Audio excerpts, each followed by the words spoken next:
Hello, আসসালামু আলাইকুম। আজকে দেখাবো রান্নার রেসিপি। এখানে গরুর গোস্ত এবং আলু আছে। আলু দিয়ে গরুর গোস্ত কষাচ্ছি, এতে রান্না হবে।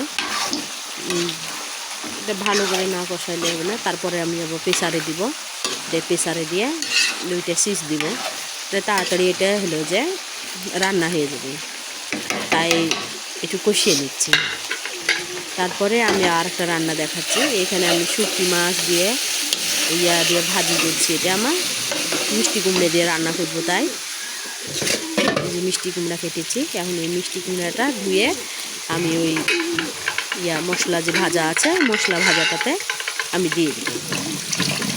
মশলা ভাজাটাতে দিয়ে দেবো। মশলা ভাজাটাতে ভালো করে মিষ্টি কুমড়াটা ভুনে নিলে খেতে ভালো লাগবে। এখানে হলো শুটকি মাছ, আর শুটকি মাছটাও ভেজে দিয়েছি মশলার সাথে।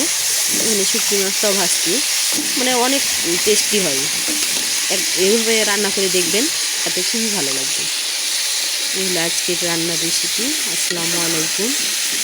সবাই লাইক কমেন্ট করে যাবেন অবশ্যই দেখে।